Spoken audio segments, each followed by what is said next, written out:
Es un gusto volver a encontrarnos en este cuarto capítulo, en este caso, de esta serie de encuentros en los cuales estamos tratando de llevar adelante el descubrimiento de factores que inciden en la virtualidad y que pueden ser, como estábamos ya apreciando en el capítulo anterior, frutos de otros mecanismos internos, intrínsecos a las nuevas tecnologías. El agradecimiento a Contexto Ñuble, a Hispanic Heritage Literature Organization Mi Libro Hispano y al Multiespacio Cultural El Huerto por difundir esta serie de encuentros. En el capítulo anterior habíamos hablado sobre los mecanismos de los algoritmos. Pues bien, hoy nos vamos a ocupar también de esos mecanismos, pero desde el punto de vista de la perspectiva que ofrece la adicción y los mecanismos que están funcionando dentro de las grandes redes, de las grandes plataformas para sostenernos allí frente a la pantalla en esas aplicaciones. Vamos a recordar que no hace mucho tiempo atrás, Frances Haugen, una ex empleada de Facebook, declaró ante el Congreso de los Estados Unidos, en el Capitolio, más precisamente frente al Senado, acerca de lo que la empresa, tanto Facebook como Instagram, propietarios obviamente del mismo dueño, generaban en sus algoritmos para que las personas se mantuvieran en esa plataforma.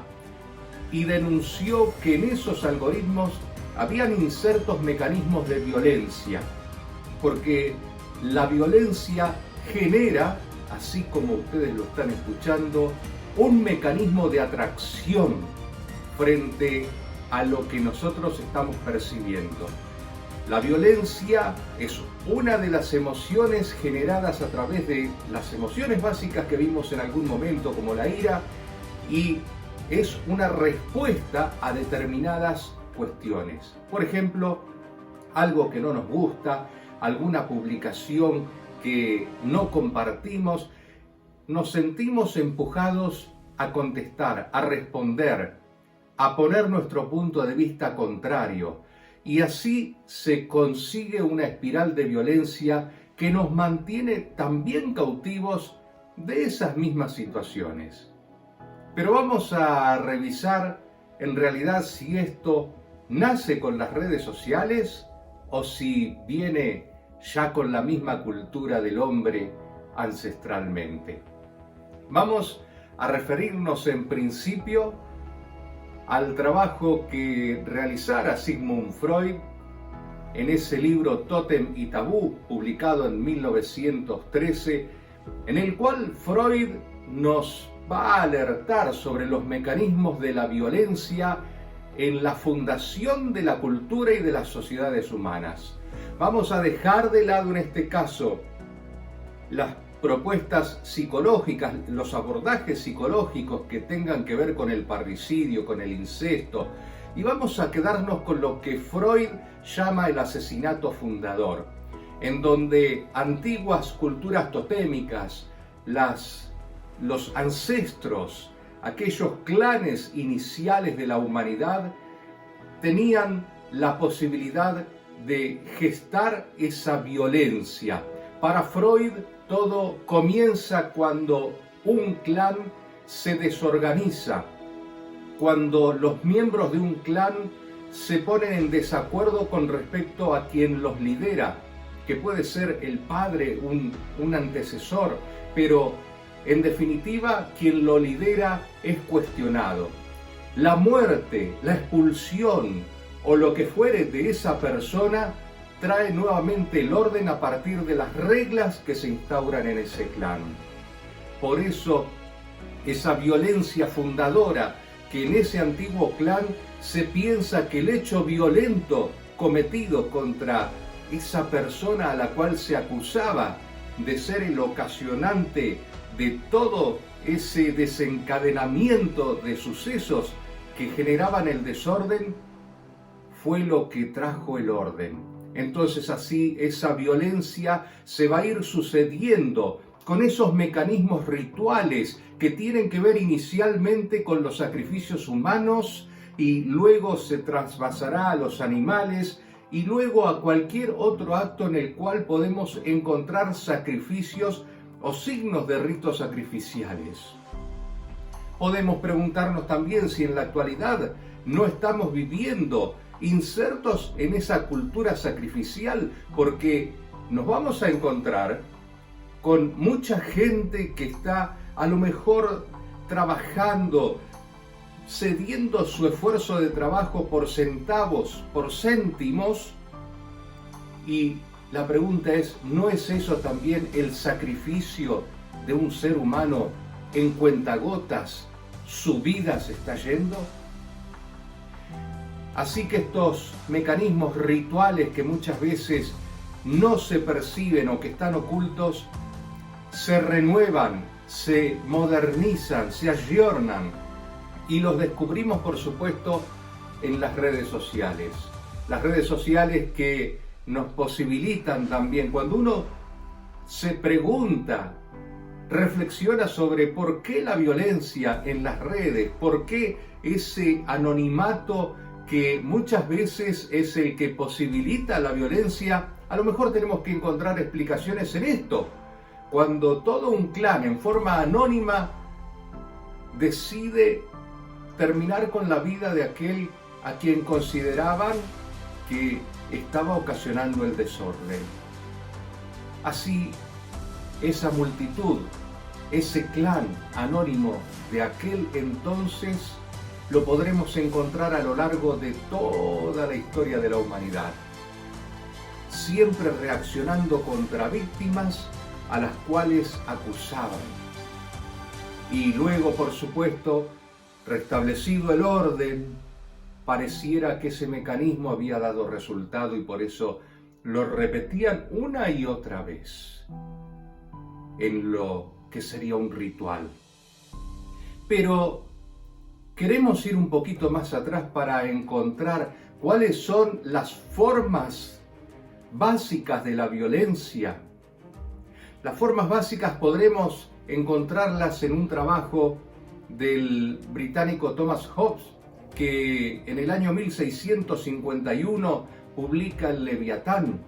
Escribe este libro en el cual, entre otras cuestiones vinculadas con el rol del Estado, con el derecho, con la filosofía, hay capítulos muy importantes dedicados a la violencia, a estudiar cómo se genera la violencia. Y nos dice Thomas Hobbes, por ejemplo, que hay 3 pilares básicos. Hay 3 formas básicas en las cuales podemos encontrar también en aquellos antiguos, en las alboradas de la humanidad, podemos encontrarnos con los motivos que generan la violencia, la controversia, la lucha. Thomas Hobbes nos dice que puede ser por competencia, también por desconfianza y en tercer lugar por el prestigio. Y nos remite a los clanes antiguos cuando señala que un clan competía con otro por las tierras, por las posesiones, por las mujeres, por los animales. Y entonces se establecía allí, se entablaba una lucha que era violenta obviamente, y el que vencía era el que se quedaba con esa posesión. Allí está implícito el deseo, el desear lo que el otro tiene, porque como lo señalamos en algún capítulo anterior, el deseo es ese motor. Schopenhauer lo llamó la voluntad de vida, Nietzsche lo llamaría la voluntad de poder, pero siempre el deseo está inserto en la movilidad de las acciones humanas. Muchas veces deseamos lo que tiene el otro, no tanto por el objeto en sí o por la situación en sí, sino que lo deseamos porque lo tiene el otro. De esto se vale la publicidad, por cierto, cuando nos ponen en pantallas cuestiones que a lo mejor ni siquiera habíamos pensado, pero nos crean ese deseo porque lo tiene una persona. Eso que tiene otra persona, nosotros decimos, yo puedo o yo quiero tenerlo. Y aquí se repite el mecanismo que ya en el capítulo anterior mencioné, que Freud había descrito. Cuando alguien desea algo y lo consigue, en el momento en que lo consigue, luego sobreviene el tedio, el aburrimiento y la necesidad de un nuevo deseo. Porque, para ponerlo en términos prácticos, refiriéndonos por ejemplo a un cazador, el cazador lo que desea es la caza, no la presa. Porque una vez que obtiene esa presa ya va por otra. Porque le interesa la caza. Por eso ese primer motivo de violencia que está allí en la competencia descrito por Thomas Hobbes es uno de los más importantes.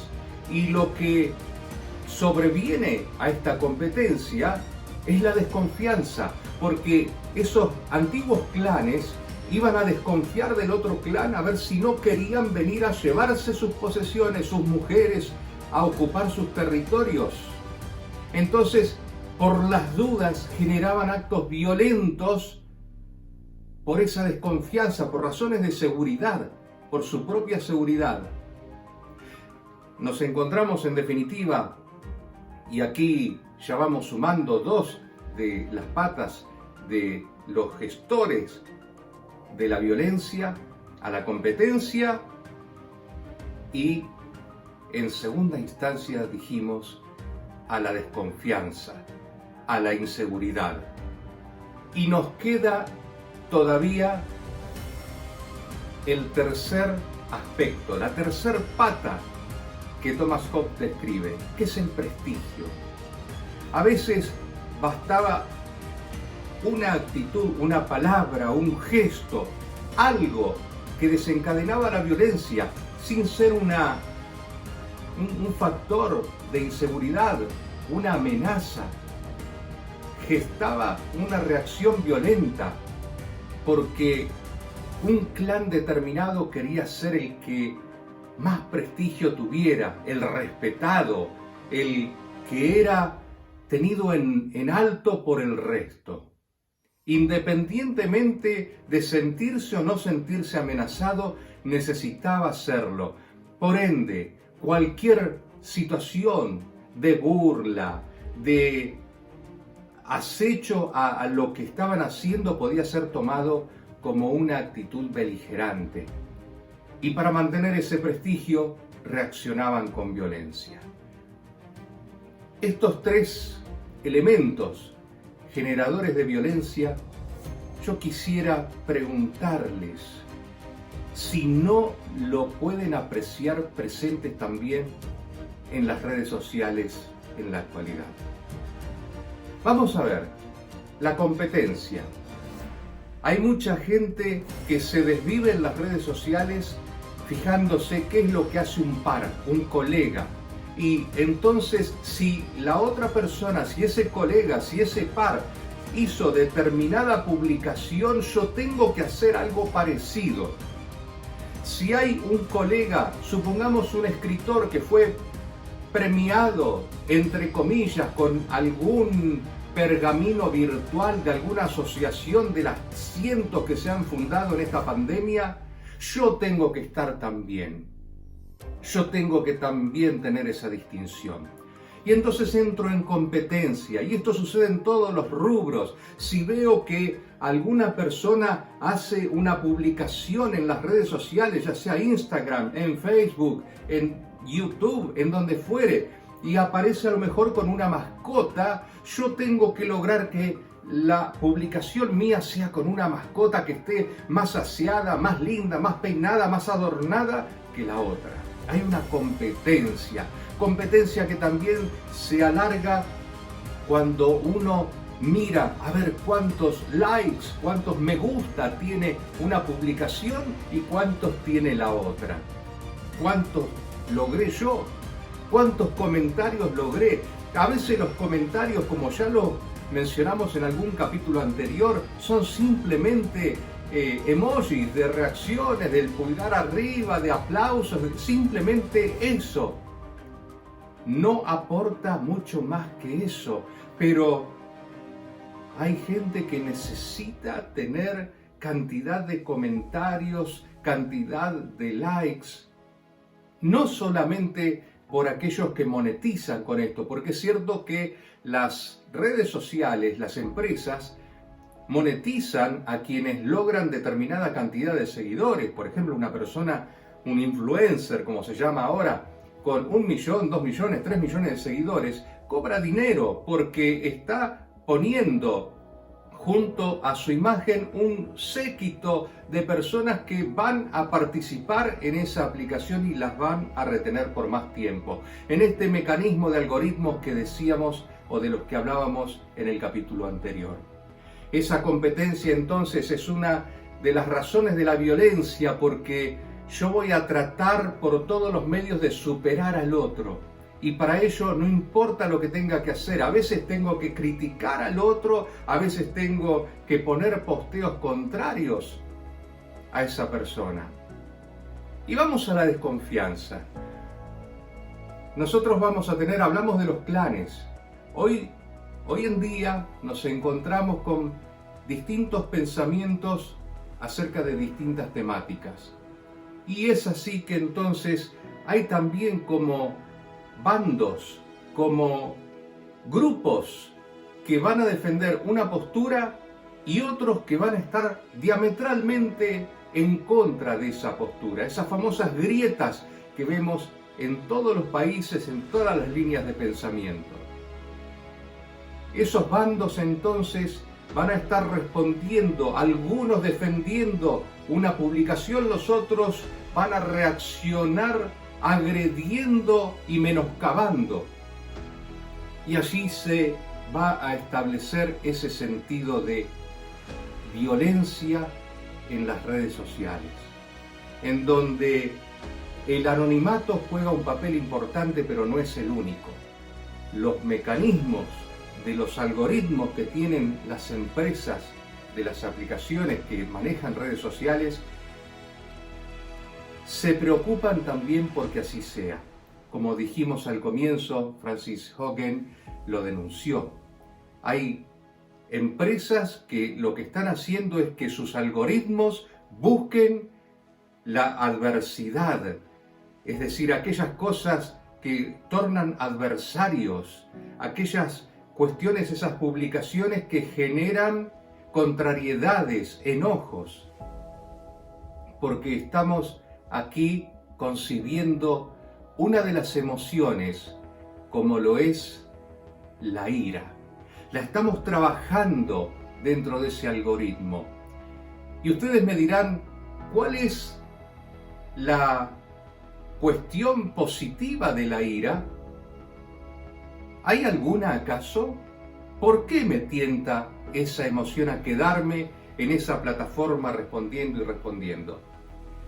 Hay una zona de nuestro cerebro, el área tegmental ventral, que se ocupa de las reacciones del placer.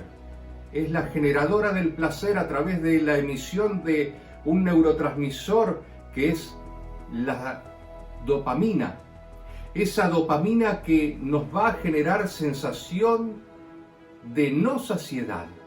O sea, cuando ustedes, por ejemplo, comen algo, por ejemplo, unas papas fritas, de las habitualmente que vienen en paquetes, se van a encontrar con que comen una tras otra, y no llegan al punto de saciedad. ¿Por qué? Porque el cerebro está generando dopamina como respuesta a la combinación exacta de grasas, hidratos de carbono y sodio. Entonces, esa área que les refería, la tegmentral, que está en el cerebro, esa área tegmental ventral, genera esos neurotransmisores con dopamina hacia el área del lóbulo frontal. Y así nosotros entendemos, comprendemos que lo que hemos hecho nos genera placer. Entonces lo hacemos sin conectarnos con la saciedad. Lo hacemos por el mero hecho de saber que eso genera placer. Las redes sociales también hacen esto. utilizan la dopamina, la generación de dopamina, entonces se evalúan en los algoritmos, en las cuestiones que van a potenciar en publicar en las pantallas de los destinatarios qué elemento genera más dopamina en el receptor. Y así se ha descubierto que la violencia es uno de ellos, porque yo al responder, y aquí está por qué se convierte una emoción que podríamos decir negativa como la ira en positiva, en fuente de placer, yo al responder estoy diciendo de alguna forma, yo no soy como esa publicación, o yo estoy contestando a esa publicación, me indigna y lo manifiesto, me siento indignado y lo manifiesto. Y entonces es una espiral de nunca acabar. Y nos queda, por supuesto, el prestigio. Cualquier palabra, cualquier gesto que alguien haya puesto en las redes sociales y que sintamos que nos ha afectado, pues bien, ahí estaremos respondiendo también. Esa respuesta rápida, muchas veces impensada, sin reflexión, sino simplemente una suerte de desarticulación de lo que se venía hablando, pretendiendo que nosotros tenemos siempre la razón. Así, estos mecanismos de la violencia se han insertado en las redes sociales, pero porque son mecanismos que vienen desde los albores mismos de la cultura humana. Simplemente las redes sociales lo toman, lo trabajan, lo potencian en favor de ofrecer más publicidad, de retenernos en esa serie de algoritmos que nos mantienen cautivos y nos vuelven a ofrecer publicidad hasta que compremos algo, hasta que permanezcamos gastando nuestro tiempo en esas redes sociales. Y así podemos comprender entonces el por qué la violencia es uno de los elementos de los cuales se valen las redes sociales. Es el mundo en el cual tenemos que movernos. No podemos decir, no voy a seguir abriendo mi Facebook, mi Instagram, mi YouTube, pero sí es bueno que sepamos que están estos mecanismos de la violencia y que cuando tengamos esos deseos de responder a algo, lo pensemos primero, para no entrar en una espiral que no nos beneficia, que no nos va a dar ningún resultado, pero sí va a estar beneficiando a las plataformas en las cuales interactuamos. Y, por supuesto, nos queda algo para hablar de lo contrario a la violencia y ver cómo se eslabona con las redes sociales ese otro sentimiento de solidaridad, de comprensión, de compasión que muchas veces jalonan los esfuerzos de mucha gente y que no siempre están reflejados en las redes sociales. Pero eso será tema de nuestro próximo y último capítulo. Déjenme cerrar con una historia que también tiene que ver con la violencia y con esas crisis que se nos pueden generar cuando nos damos cuenta que hemos caído en una espiral de la cual es difícil salir. Y esas crisis de las cuales uno sale mejor o peor, así como de la pandemia nosotros decimos que ha sido una crisis de la cual salimos mejores o peores, nunca iguales. Hay veces en las cuales nosotros podemos ir en un sentido, en el sentido de la gestación y generación de acciones violentas, furibundas. Y en algún momento pensamos, repensamos y a lo mejor caemos en crisis, pero podemos revertirlo. hay veces que las crisis son profundas y aquí va entonces la historia que quiero contarles. Es la historia de Nietzsche. Nietzsche es un pensador que en el año 1888 escribe los libros más furibundos de toda su línea de pensamiento, entre ellos el Anticristo. El pensamiento de Nietzsche, ya en el segundo párrafo del Anticristo, nos muestra lo duro de esa imagen que pretende transmitir. Nietzsche va a decir en ese segundo párrafo que los débiles, que los malogrados, los defectuosos en definitiva, tienen que perecer, tienen que morir. Y si es necesario hay que ayudarlos a que mueran. Eso lo dice Nietzsche en el Anticristo, como diciendo, bueno, el que tiene defectos, así como se los consideraba en la antigua Grecia, porque Nietzsche defiende a Dioniso, uno de los dioses de la antigua Grecia. Así entonces, en ese periodo presocrático, recordemos que las mujeres, los niños, los defectuosos, los discapacitados no tenían lugar prácticamente. Eran segregados. Y Nietzsche toma esto y se contagia y dice que bueno, que para la evolución de la especie tienen que perecer los débiles, los discapaces, los malogrados. Y en el cuarto párrafo, es decir, dos párrafos posteriores, luego de dos párrafos, va a decir el por qué. Porque para Nietzsche tenía que sobrevenir el superhombre, una suerte de evolución en la especie humana, y que solamente se conseguía si se volvía a los sacrificios humanos, si se volvía a entender que tenían que perecer los débiles, los defectuosos.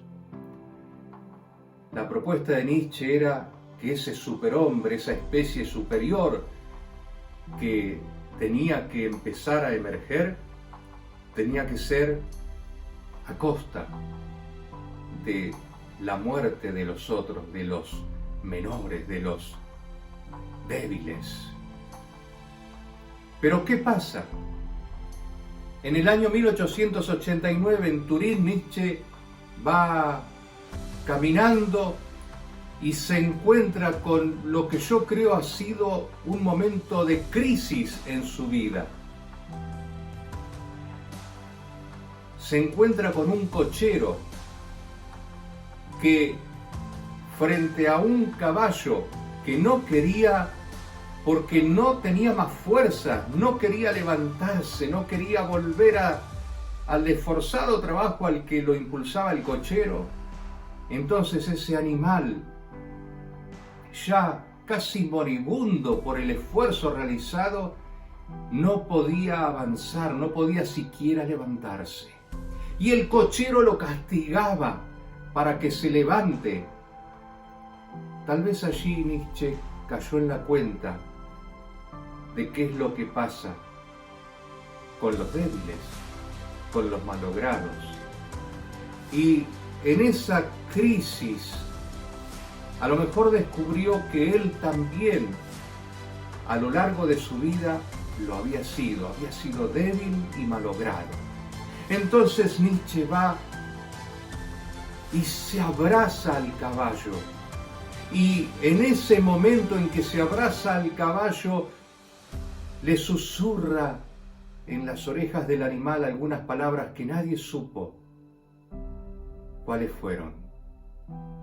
Pero sí se supo que fueron las últimas palabras que pronunció Nietzsche, porque luego estuvo 10 años en silencio, sin hablar, sin escribir, recluido, casi postrado. Solamente por allí le interesaba tocar alguna tecla en el piano, pero no más que eso.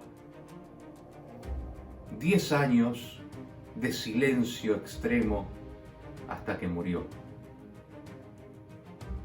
Pensemos que la violencia, gestada muchas veces desde el pensamiento, puede derivar en situaciones como esta, en esas crisis que en algún momento nos hacen poner del otro lado, del lado de la víctima, del lado del caballo, como se puso Nietzsche, y descubrir que todo lo que él había pregonado y escrito estaba del lado de los victimarios. Y él se sintió ahora del lado de las víctimas. Y se retrajo, se recluyó. Y así concluyó su vida en 10 años de silencio, sometido a internaciones en psiquiátricos, pero sin poder volver a expresarse. Nos encontramos en el último encuentro, en la última charla de esta serie, en la cual tratamos de develar los mecanismos que tiene la virtualidad y que muchas veces nos tiende trampas en las cuales solemos caer. Los espero